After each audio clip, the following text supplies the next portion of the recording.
There's a rhythm emanating from the sun to the edges of the solar system. Roughly every 11 years, our star ramps up to a turbulent state, expelling violent eruptions. After a peak, it calms down to a quieter phase before starting all over again. This is known as the solar cycle. This ebb and flow of solar activity affects the entire solar system, including spacecraft electronics and astronauts that can be affected by particle radiation if they're not sufficiently protected. Understanding the solar cycle is one of the oldest problems in solar physics, and now predicting it is more critical than ever as we venture to the Moon, Mars, and beyond. So here are ways we've learned about tracking it. So welcome to the dome. Today we're gonna observe the sun and see if it has some sunspots.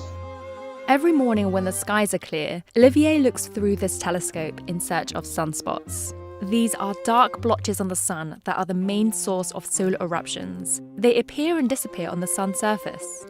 So we're not looking at the sun, in fact we're looking at the shadow of the instrument. Then we put the paper always at the same place, and then we can start drawing. Olivier and a team of sun observers record the pattern of sunspots by pencil. The first known record of sunspots date back to around 1,000 years ago in China.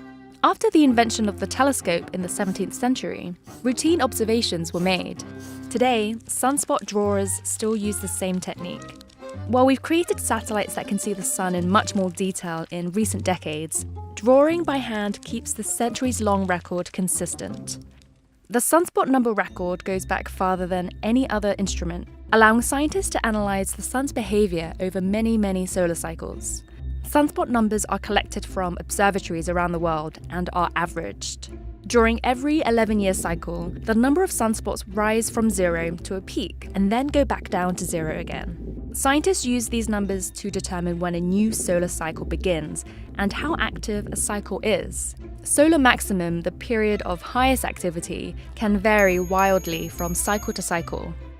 The more sunspots there are, the higher the frequency of solar storms of all types.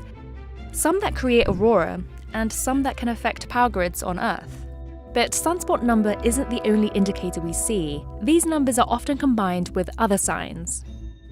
At the beginning of each cycle, sunspots appear on the sun in the mid-latitudes for a brief few hours to days.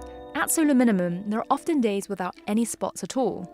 As the sun becomes more active, sunspots form closer to the equator and can stick around for weeks to months. These sunspot patterns give clues to what drives the solar cycle, the twisting of the sun's magnetic field. Like Earth, the sun has a magnetic field with a north and south pole. But unlike Earth, the sun's magnetic field becomes extremely complex. This is because the sun is made of plasma, a charged gas that generates electric currents. As the sun rotates, plasma around the equator moves faster than near the poles, causing the magnetic fields to become stretched, elongated, and then twisted. Then kinks in the magnetic fields burst through the surface as sunspots larger than the size of Earth. As the solar cycle unfolds, more sunspots appear and the magnetic field becomes more tangled. At the peak of the solar cycle, the sun's magnetic field flips. The North Pole switches to the south and vice versa. The cycle then ramps down, ready to start a new cycle. Scientists can eventually see the result of this flip inside sunspots using satellites. This black and white image of the sun shows the magnetic field on the surface. Most sunspots appear in pairs. Like a magnet, one side is positive and the other is negative. After they form, they gradually disappear again, leaving behind remnants of magnetic fields that move towards the sun's poles. Eventually, each pole accumulates enough magnetic fields, forcing the sun's poles to flip at the peak of the cycle. Then, new sunspot groups appear with the polarities in the opposite direction.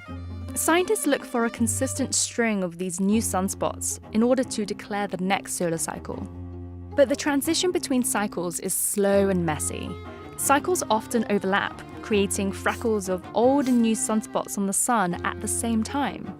Scientists can only determine we're in the new cycle when the number of new sunspots overtake old ones, which can be 6 months to a year after the new cycle has begun. While these spots give us a visible tracker, in recent years, scientists have discovered another signal that's hard to see from Earth. The strength of the sun's poles during solar minimum can help predict how active the next cycle will be. After the poles have reversed at the peak, scientists keep a close eye on it for the next few years. If the magnetic fields accumulated at the poles become strong during this time, it's likely the next solar cycle will be an active one. If the buildup is weak, the next solar cycle won't be as active. While we use these indicators to track the sun, predictions are still hard. After all, we've only had detailed satellite observations of the last 4 solar cycles, and scientists are still learning about what causes the sun's cycle. So until we piece together those missing pieces, the sun, even with its 11-year clock, will continue to surprise us.